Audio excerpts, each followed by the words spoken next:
रामपुर एक छोटा सा गांव था। चारों ओर फैले खेत और बीच में तालाब।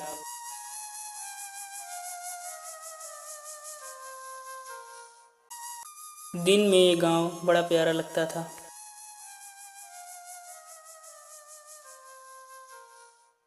बच्चे खेलते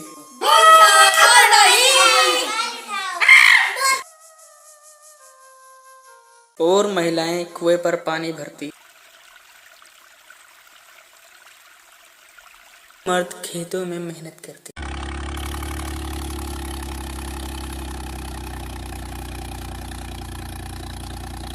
पर रात ढलते ही रामपुर पर एक सन्नाटा छा जाता था। लोग कहते थे, शाम के बाद खेत की ओर मत जाना, वहाँ कोई और भी काम करता है। इसी गांव के आखिरी छोर पर रहता था रामू किसान। उसके खेत सबसे उपजाऊ थे। चाहे सूखा पड़े या बाढ़, रामू के खेत में फसल हमेशा लहलहाती रहती थी। लोग हैरान होते, बाकी खेतों में घास तक ना उगती, पर रामू के खेत में गेहूं ऐसे झूमते जैसे किसी ने उस पर सोना बो दिया हो। लोग फुसफुसाते, रामू ने जरूर कुछ टोना किया है। कहते हैं उसने आधी रात में कुछ सौदा किया था। पर कोई खुलकर नहीं कहता था। एक अमावस की रात थी। पूरा गांव अंधेरे में डूबा था। सिर्फ रामू के घर से हल्की लाल रोशनी दिख रही थी। उसकी पत्नी माया घबराई हुई थी। उसने कहा, रामू, आज फिर वही करने जा रहे हो? भगवान के लिए छोड़ दो ये सब। रामू ने धीरे स्वर में कहा, गोमती तू नहीं समझेगी, ये खेत यूं ही नहीं लहलहाते। ये धरती कुछ चाहती है, उसका अपना एक सौदा है। धरती कुछ नहीं चाहती, ये तेरी लालच है। मटकी से कुछ अजीब सी गंध आ रही थी, जैसे जली हुई दें और कपूर का मेल हो। उस रात कई लोगों ने रामू को खेत में जाते हुए देखा।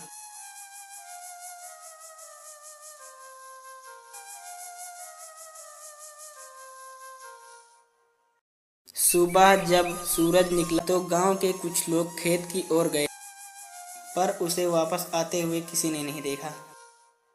रामू के खेत में गेहूं के पौधे काले पड़ गए थे, पर बीचों बीच मिट्टी ताजा खुदी हुई थी और वहां एक हड्डियों का ढेर पड़ा था।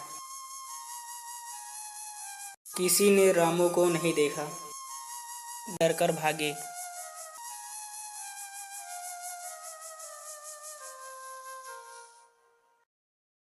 2 दिन बाद जब बूढ़ी दुलारी तालाब से पानी भरने गई, उसने देखा तालाब के उस पार रामू खड़ा था। वही पुरानी धोती, वही आंखें, पर चेहरा काला सूजा हुआ। वह धीमे स्वर में बोला, अब फसल तैयार है, माया कहाँ है? दुलारी डर के मारे भागी और गांव में हाहाकार मच गया। रामू मर गया है, पर खेत में फिर दिखा है।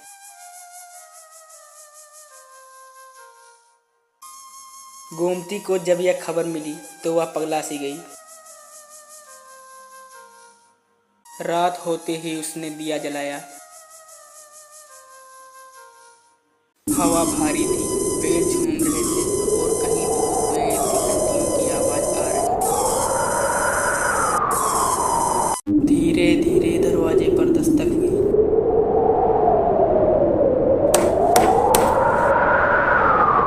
माया, दरवाजा खोल, मैं तेरे बिना अधूरा हूँ। गोमती कांप गई। उसने झरोखे से झांका। बाहर वही रामू खड़ा था, पर पैर जमीन में धंसे हुए थे और उसकी देह से धुआं उठ रहा था। मरा नहीं माया, जिंदा हूँ।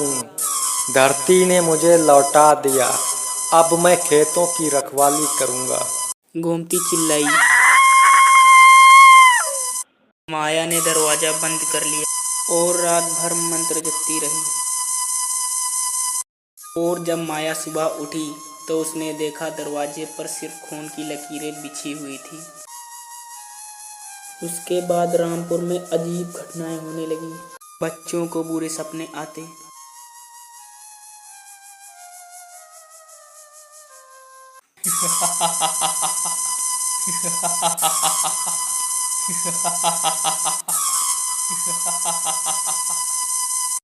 एक दिन गांव का पुजारी पंडित हरिनारायण रामू के खेत में पहुंचा।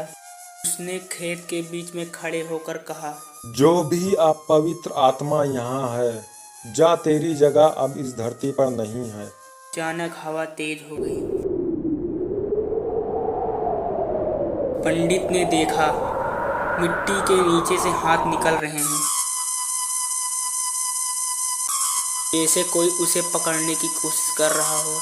वह भागा पर उसे लगा किसी ने उसका पांव पकड़ लिया है। उसके सामने रामू खड़ा था। रामू बोला, इस धरती का सौदा मैंने किया था पंडित, अब ये मेरा खेत नहीं, मैं इसका हूँ। दिन के बाद पंडित हरिनारायण पागल हो गया। वह मंदिर के बाहर बैठकर दिन रात यही बड़बड़ाता रहा, धरती जिंदा है, धरती खा जाएगी, सब लोग मारे जाएंगे। कहते हैं बहुत साल पहले जब सूखा पड़ा था तब रामू की फसल बिल्कुल नष्ट हो गई थी। हताश होकर जंगल में चला गया।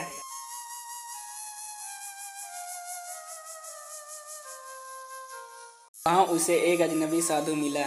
साधु ने कहा, रामू, क्या तू अपनी धरती को जिंदा देखना चाहता है? बता जल्दी। रामू ने कहा, हाँ महाराज, पर कैसे? साधु बोला, धरती को जीवन देने के लिए जीवन चाहिए। अगर तू हर फसल पे एक जीवन चढ़ा दे, एक जानवर या एक इंसान, तो तेरी फसल कभी नहीं मरेगी। रामू ने डरते हुए पूछा, और अगर ना चढ़ाऊं तो? अगर बलि नहीं चढ़ाया तो फिर धरती तुझे चढ़ा देगी।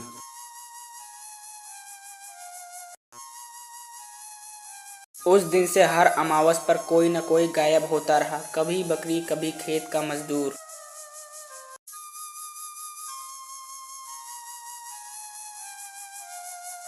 और रामू के खेत हरे भरे बने रहे, जब तक कि एक दिन धरती ने अपना हिसाब खुद नहीं मांग लिया। कई साल बाद गांव वीरान हो गया। रामपुर अब नक्शे पर नहीं था, पर एक बार कुछ शहर के लड़के वहां घूमने पहुंचे।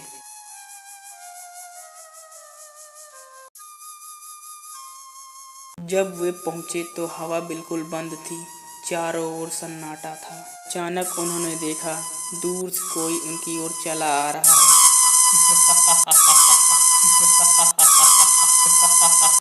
उन्होंने जब ध्यान से देखा तो पाया कि एक आदमी जिसका पैर नहीं है वह खेत में खड़ा है। उसका चेहरा झुलसा हुआ और आंखें जलती हुई नजर आ रही थी और बार बार कह रहा था, फसल तैयार है, फसल तैयार है। इतना कहते कहते अचानक बिजली कड़की, सारी जगह धुआं उठने लगा और सब गायब हो गए।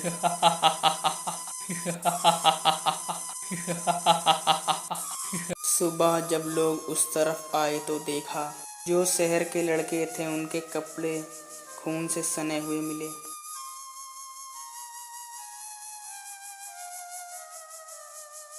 इस घटना के बाद किसी ने रामपुर की ओर रुख नहीं किया। कहते हैं अगर कोई अमावस की रात रामपुर के रास्ते पर जाए और अगर कोई उस आवाज की दिशा में जाए तो हवा में मिट्टी की गंध नहीं बल्कि जले हुए मांस की बदबू आती है।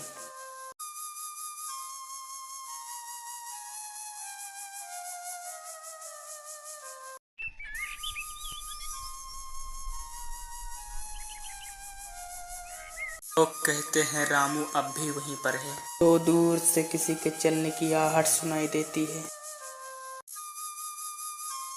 जो धरती से बंधा हुआ हर नई फसल के साथ किसी का जीवन मांगता है।